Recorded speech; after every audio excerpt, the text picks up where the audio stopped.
Good morning everyone. Welcome to PW only IAS.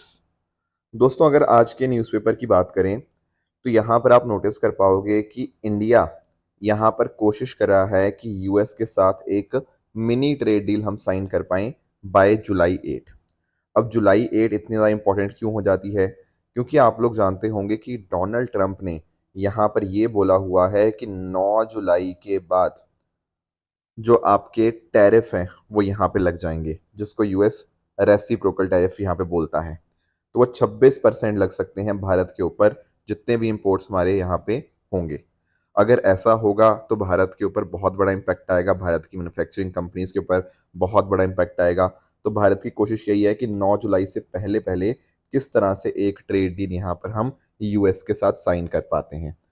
पर इसमें अभी कुछ यहाँ पे क्वेश्चन मार्क्स हैं। जैसे फॉर एग्जांपल, एक तो टैरिफ का ही अपने आप में चीज़ है, उसके अलावा ना जो जीएम क्रॉप्स हैं एंड साथ साथ काउ मिल्क। अब देखो यार, अगर हम अपनी मार्केट का एक्सेस अलाउ करते हैं एंड उसमें जो जेनेटिकली मॉडिफाइड क्रॉप्स होती हैं वो, और साथ साथ अगर काउ मिल्क, अगर ये इंडिया में आराम से आने लग जाए तो उससे इंडियन फार्मर्स को बहुत बड़ा इम्पैक्ट पड़ सकता है। तो एक तरफ यूएस के साथ डील करने का प्रेशर है, plus at the same time हमारे किसानों को जो नुकसान हो सकता है इससे, उसको कैसे हम डील करेंगे या क्या बीच का रास्ता लाया जा सकता है, वो अपने आप में बहुत बड़ा क्वेश्चन मार्क है। तो देखते हैं आने वाले जो 10 से 12 दिन हैं कैसे यहाँ पे निकलते हैं, क्या हम एक डील ऐसी साइन कर पाएंगे जो इंडिया के फेवर में होती है। तो लेट अस सी कि क्या होता है आने वाले 10 दिनों के अंदर। बाकी इसके अलावा हमारे जो डिफेंस मिनिस्टर हैं राजनाथ सिंह जी, वो अपने चाइनीज काउंटर पार्ट के साथ यहाँ पे मिले, राइट। एंड यहाँ पर इन्होंने ये डिस्कस किया कि दोनों देशों की कोशिश होगी कि कैसे बॉर्डर के ऊपर यहाँ पर शांति एस्टेब्लिश करी जा सकती है, plus at the same time आने वाले दिनों के अंदर कैसे डिसएंगेजमेंट यहाँ पे करा जा सकता है, डी एस्केलेशन हम यहाँ पे करें, ताकि जो डिस्प्यूट्स हैं वो कहीं ना कहीं यहाँ पे रिजॉल्व हो पाए। वो सारा यहाँ पे डिस्कशन इंडिया और चाइना के बीच में हमें यहाँ पे देखने को मिला। दोस्तों, डेट है आज की 28 जून 2025 एंड आप सभी का स्वागत है आज के प्रीलिम बूस्टर न्यूज़ डिस्कशन में। स्टार्ट करने से पहले मैं आप सभी को बता दूं कि अगर आपको इस सेशन की पीडीएफ चाहिए तो आप मेरे Telegram channel Rishabh Sharma sir PW यहाँ पे जाके इसकी पीडीएफ को डाउनलोड कर सकते हैं। चलिए स्टार्ट करते हैं। पहला जो टॉपिक हमें डिस्कस करना है वो है रिगार्डिंग रथ यात्रा ऑफ लॉर्ड जगन्नाथ। अब पहली एक चीज़ आप लोग जानते होंगे चार धाम के बारे में, राइट। एक आपको बद्रीनाथ टेम्पल देखने को मिलेगा उत्तराखंड में, द्वारकाधीश टेम्पल गुजरात में, रामेश्वरम टेम्पल या रामनाथ स्वामी टेम्पल रामेश्वरम तमिलनाडु में, एंड उसी तरह से आपको जगन्नाथ टेम्पल देखने को मिलता है पुरी के अंदर। अब जगन्नाथ वर्ड जो है ना, इसका अर्थ होता है लॉर्ड ऑफ द यूनिवर्स, ठीक है। तो पूरे ब्रह्मांड के जो लॉर्ड हैं वो जगन्नाथ जी हैं, राइट। एंड इनफैक्ट आप यहाँ पे नोटिस कर पाओगे कि हर साल यहाँ पर एक रथ यात्रा निकाली जाती है। एंड ये रथ यात्रा अपने आप में बहुत इंटरेस्टिंग इसलिए हो जाती है कि आप नोटिस करिएगा कि यहाँ पर श्रद्धालु भगवान के पास नहीं, बल्कि भगवान श्रद्धालुओं के पास आ जाते हैं। वो कैसे सर? देखो, जब ये रथ यात्रा होती है ना, तो इसमें क्या होता है कि लॉर्ड जगन्नाथ, उनके भाई लॉर्ड बालभद्र, और साथ साथ उनकी जो बहन देवी सुभद्रा, ये 9 दिन की यात्रा पे जाते हैं। कहाँ पर? जो इनका बर्थ प्लेस है गुंडीचा, ठीक है, वहाँ पर एक मंदिर है गुंडीचा टेम्पल। एंड ऐसा माना जाता है कि यहाँ कुंडीचा में उनकी जो आंट है गॉडेस अर्धासिनी, जिनको मौसमा के नाम से भी जाना जाता है, तो उनको मिलने यहाँ पे जाते हैं, राइट। तो इस तरह से ये इस बार 5 जुलाई को पड़ रहा है, ठीक है, जो आपका till the end of the बहुत यात्रा, राइट। तो आप यहाँ पे नोटिस कर पाओगे तो कल यहाँ पर यात्रा स्टार्ट हो गई है, 5 जुलाई तक आपको यात्रा देखने को मिलेगी। एंड यहाँ पर लगभग 30 लाख से भी ज़्यादा आपको श्रद्धालु इसको ज्वाइन करते हुए देखने को मिल जाएंगे, ठीक है। ये जैसे ना अलग अलग रथ हैं, आपको नोटिस कर पाओगे, जैसे एक लॉर्ड जगन्नाथ का रथ हो गया, ठीक है, उसके अलावा लॉर्ड बालभद्र जी का एंड देवी सुभद्रा जी का आपको यहाँ पे एक रथ भी साथ में देखने को मिल जाएगा। तो 3 रथ आपको यहाँ पे नोटिस करते हुए देखने को मिलेंगे। बाकी आप नोटिस कर पाओगे जो उड़िया मंथ का जो अषाढ़ शुक्ल, ठीक है, तिथि होती है, उसकी सेकेंड डे को यहाँ पे रथ यात्रा यहाँ पे स्टार्ट होती है, ठीक है। एंड रिलीजियस मानना ऐसे है कि अगर मान लीजिए कोई इंसान यहाँ पर इस रथ यात्रा को देख लेता है, ठीक है ना, तो उसके जो पाप होते हैं वो कहीं ना कहीं धुल जाते हैं। Plus at the same time जो बामदेव संहिता है उसने ये लिखा हुआ है कि जो गुंडीचा मंदिर में जब डीटीज आपके होते हैं, ठीक है, उस टाइम के ऊपर तो जो आपके श्रद्धालु उस टाइम उसको विजिट करते हैं उनको उनको हेवन या फिर आप बैकुंठ जो होते हैं उसकी यहाँ पे प्राप्ति होती है। Plus at the same time जो नॉन हिंदूज होते हैं वो अलाउड नहीं होते जगन्नाथ टेम्पल को यहाँ पे इनसाइड, ठीक है। बट यथ रथ यात्रा की बात करें तो कहीं ना कहीं वो यहाँ पे फॉरेन डिवोटीज को अलाउ करता है कि वो डीटीज को देख पाएं। एंड इनफैक्ट ना पास्ट में ऐसा हुआ भी है कि बहुत सारे बड़े बड़े जो एक्सपर्ट्स हैं वो इस रथ यात्रा को विजिट किए हैं।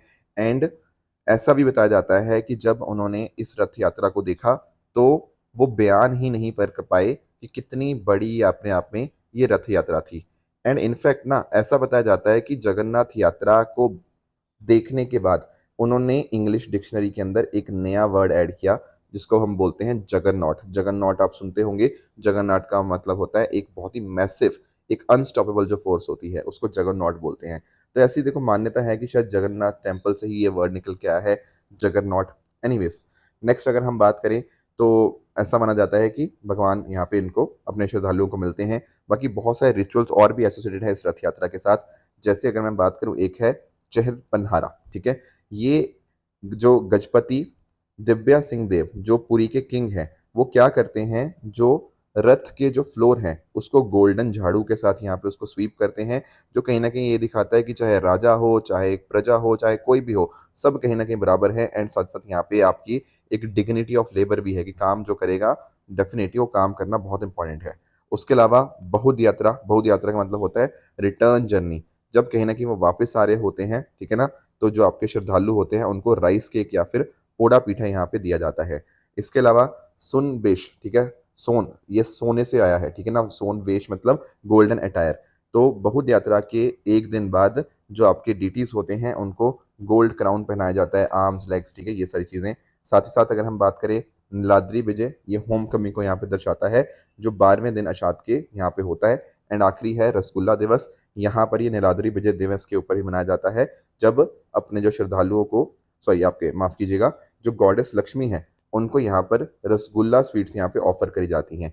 इसका रीजन ये है कि क्योंकि जो 3 रथ थे वो किसके थे, वो एक तो लॉर्ड जगन्नाथ, उनके भाई जो थे लॉर्ड बालभद्र एंड देवी सुभद्रा जी। पर गॉडेस लक्ष्मी का आप नोटिस कर पाओगे उनका रथ आपको यहाँ पे नहीं देखने को मिलता।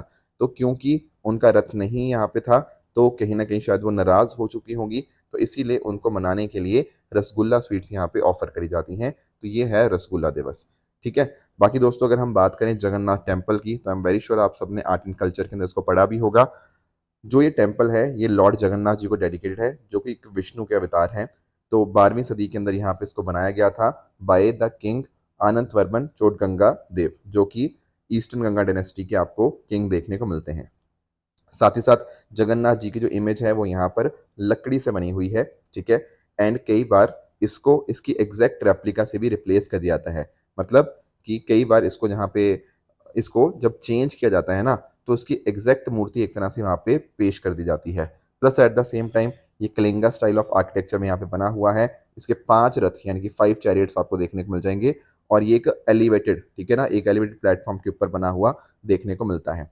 बाकी इसको वाइट पगोड़ा के नाम से भी जानते हैं। एक इंटरेस्टिंग बात ये भी है कि जगन्नाथपुरी टेम्पल को हम यामनिक तीर्थ के नाम से भी जानते हैं। देखो आप लोग यमराज के बारे में जानते होंगे, यमराज कौन है, द गॉड ऑफ डेथ। अब ऐसा बताया जाता है कि पुरी के अंदर ना ये गॉड ऑफ डेथ एक तरह से इनको नलीफाई कर दिया गया है। क्यों? क्योंकि पुरी में तो लॉर्ड जगन्नाथ का वास है, दैट इज द रीजन, ठीक है ना। तो ये बातें थी रथ यात्रा ऑफ लॉर्ड जगन्नाथ के बारे में जो आपको यहाँ पे क्लियरली पता होनी चाहिए। नेक्स्ट आते हैं दोस्तों, नेक्स्ट टॉपिक हमारे सामने है golden jubilee celebration of the department of official language. दोस्तों 1975 में 1975 में एक डिपार्टमेंट बनाया गया था, डिपार्टमेंट ऑफ ऑफिशियल लैंग्वेज। अब यहाँ पर इसके 50 साल कंप्लीट हो चुके हैं 2025 के अंदर। तो थोड़ा सा हमें यहाँ पे इसके बारे में समझना होगा कि आखिर ये डिपार्टमेंट ऑफ ऑफिशियल लैंग्वेज है क्या।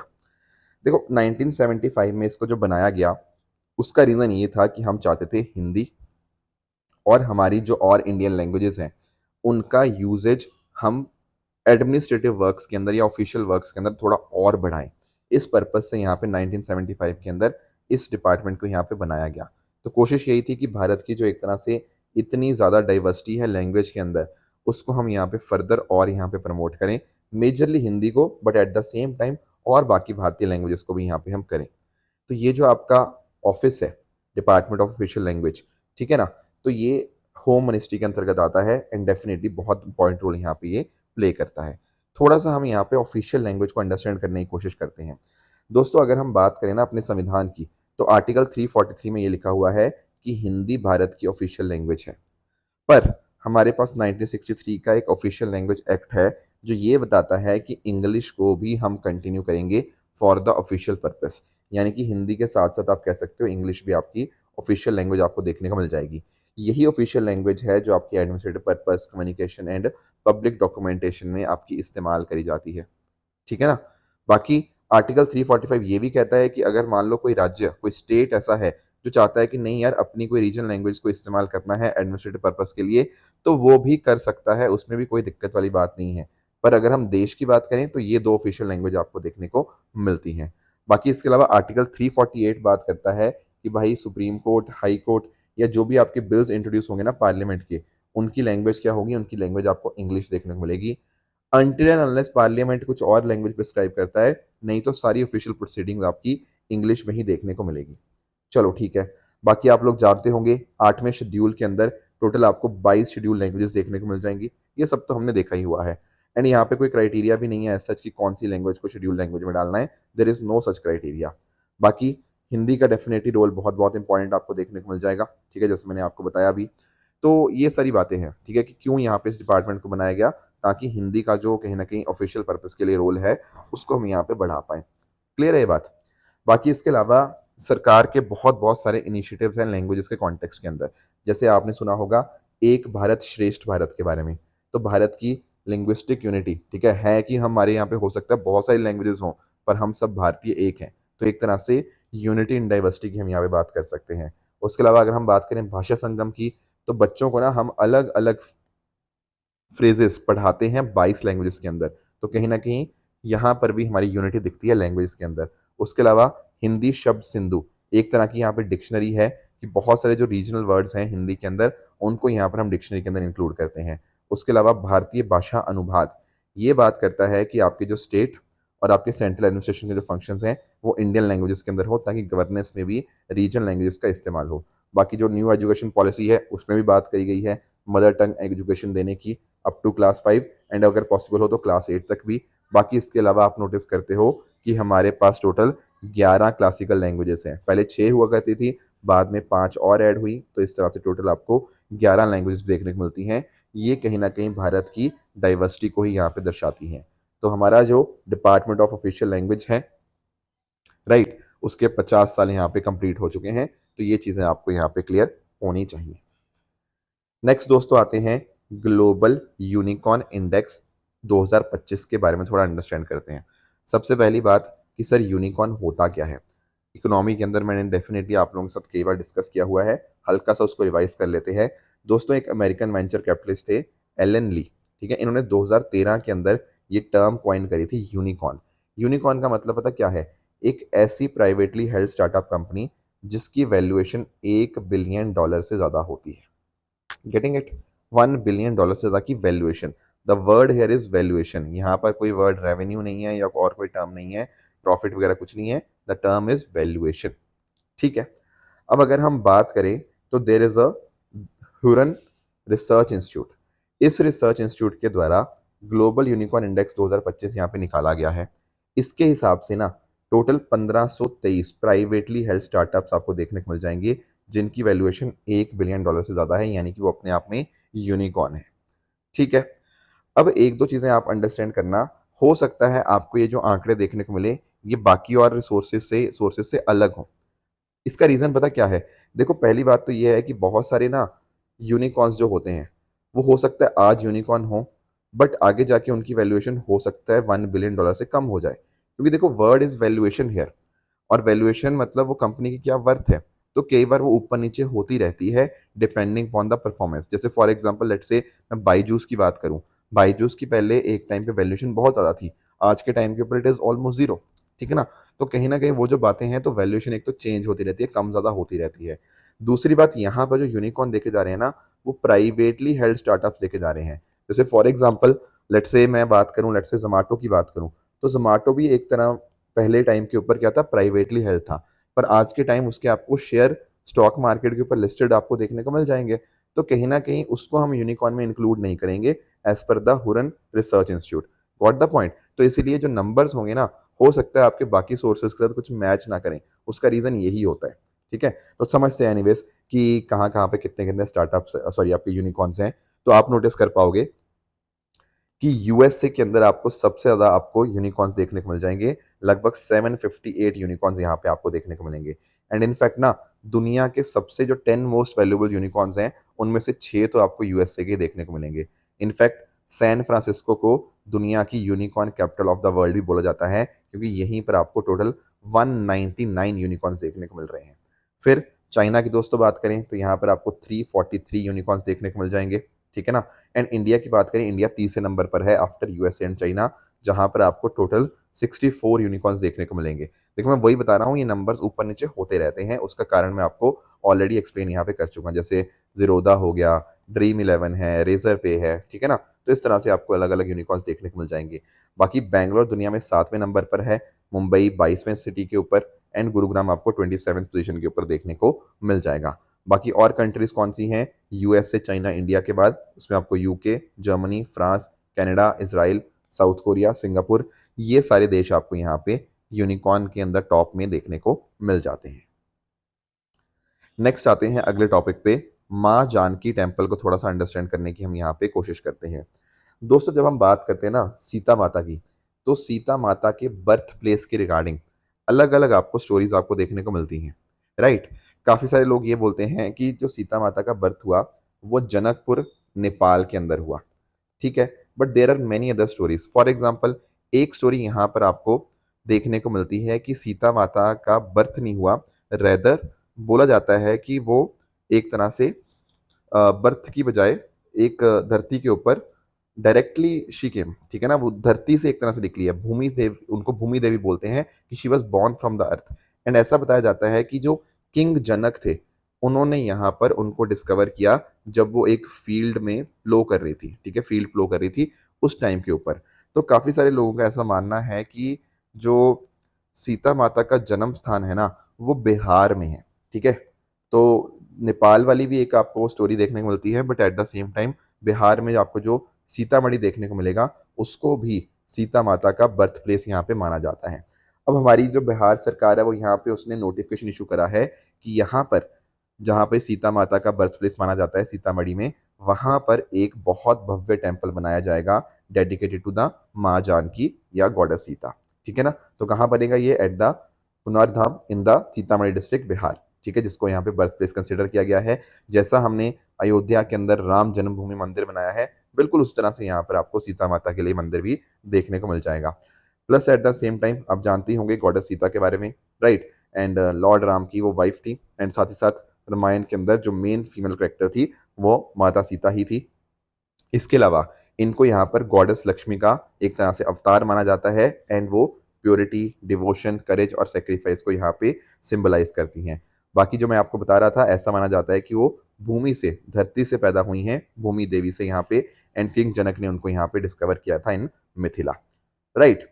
लास्टली अगर मैं बात करूं, इसीलिए इनको यहाँ पे भूमिजा यानी कि डॉटर ऑफ द अर्थ या अयोनिजा यानी कि जो किसी वूम्ब से पैदा नहीं हुई, इन नामों से भी यहाँ पे माँ जानकी को यहाँ पे बुलाया जाता है। क्लियर है? ठीक है। एक और टॉपिक हमें जो डिस्कस करना है, that is civil registration and vital statistics. थोड़ा इसको अंडरस्टैंड करते हैं। दोस्तों अभी रिसेंटली क्या हुआ, there was a ministerial conference on civil registration and vital statistics in Bangkok. वहां पर यहाँ पर सरकारों ने एक डिक्लेरेशन को साइन किया कि हम इंश्योर करेंगे universal birth and death registration bye 2030। थोड़ा सा इसको समझने की कोशिश करते हैं। देखो पहली बात ना, यहाँ पर एक वर्ड है वाइटल। ये वाइटल दरअसल में वाइटल इवेंट से आया है। जैसे ना कुछ एक ऐसे इवेंट होते हैं एक इंसान की जिंदगी में जो बहुत इंपॉर्टेंट होते हैं, जैसे उस इंसान का birth, death, marriage, divorce, death का कॉज, ये सारे वाइटल इवेंट्स यहाँ पे कंसिडर किए जाते हैं। अब इन वाइटल इवेंट्स को अपने आप में नोट करना बहुत बहुत ज्यादा इंपॉर्टेंट है, क्योंकि तभी तो पता लगेगा कितने लोगों का जन्म हुआ, कितने लोगों की डेथ हुई, कितने लोग शादी कर रहे हैं, कितने लोग डाइवोर्स हुए हैं। वो सारे अपने आप में हमारे पास एक डेटा होना, उनको रजिस्ट्रेशन करवाना मैंडेटरी है, क्योंकि वो इंपॉर्टेंट है हमारे लिए, राइट। तो इसी चीज को हम बोलते हैं civil registration and vital statistics. यहाँ पर आप कहीं ना कहीं इन चीज़ों की आप रिकॉर्डिंग करते हो, प्रॉपर रिकॉर्ड बना के रखते हो। ठीक है, तो दरअसल में United Nation Economic and Social Commission for Asia and Pacific, UNESCAP, इसने यहाँ पे 2014 में इसको इनिशिएट किया था to get everyone in the picture, कि भाई हमारे पास आंकड़े तो हो, हर कोई हमारी पिक्चर में हो तो सही। ठीक है ना, उसको यहाँ पर इस थीम के अंदर यहाँ पे इसको इनिशिएट किया था। तो भारत में आप लोग जानते होंगे होम मिनिस्ट्री के अंदर जो रजिस्ट्रार जनरल और जो सेंसस कमिश्नर देखने को मिलते हैं, वो इस काम को लीड करते हैं कि कोई इंसान छूट ना जाए, किसी इंसान का बर्थ, किसी इंसान की डेथ, वो सब चीज़ें कहीं ना कहीं छूट ना जाए। बाकी अगर हम बात करें, यहाँ पर हेल्थ मिनिस्ट्री हेल्थ मिशन के माध्यम से यहाँ पर इस प्रोसेस को सपोर्ट भी करती है। एंड बर्थ का और डेथ का रजिस्ट्रेशन भारत में मैंडेटरी है under the registration of birth and death act 1969। And in fact आज के समय तो डिजिटल रजिस्ट्रेशन भी यहाँ पे पॉसिबल हो चुका है, क्योंकि हमने इस एक्ट में थोड़े बदलाव कर दिए हैं। तो आप नोटिस कर पाओगे हमने कोशिश ज़रूर करी है, बट तब भी हम यहाँ पे 96% तक यहाँ पे पहुँच गए हैं। तो पहले के मुकाबले हमने बढ़िया किया है, 86 से हम 96% पहुँच गए हैं, पर कोशिश अब ये होनी चाहिए कि इसको हम 100% तक ले जाएं, ताकि सबका हमारे पास यहाँ पे प्रॉपर यहाँ पे डेटा हो। क्लियर है ये बात? तो ये है civil registration and vital statistics. बाकी दोस्तों बात करें अगर ट्रू एंड फॉल्स स्टेटमेंट्स की, यहाँ पर आपके सामने कुछ स्टेटमेंट्स हैं, इनको आप पढ़िएगा, बताइएगा इनमें से कौन सा सही है एंड कौन सा गलत है। लास्टली कल जो मैंने आपको होमवर्क दिया था, एक था नेटो के बारे में, तो यहाँ पर जो बात कह रहा है कि 32 मेंबर कंट्रीज हैं जिसमें फिनलैंड और स्वीडन रिसेंटली ऐड हुए हैं, that is the correct statement. Kulsi river की दोस्तों बात करें तो ये ब्रह्मपुत्र रिवर की आपको ट्रिब्यूटरी देखने को मिलती है, ना कि इंडस रिवर की, इसलिए ये स्टेटमेंट भी आपका इनकरेक्ट बन जाएगा। तीसरे स्टेटमेंट की बात करें इंटरनेशनल पोटैटो सेंटर की, तो ये आप आगरा में देख पाएंगे, ना कि वाराणसी में, तो ये तीसरा स्टेटमेंट भी आपका यहाँ पे गलत है। राइट, तो दोस्तों ये थी हमारी आज की डिस्कशन। इस तरह से आप सब लोग अपने नेट पे हार्डवर्क करते रहिए। Thank you so much for joining, all the very best.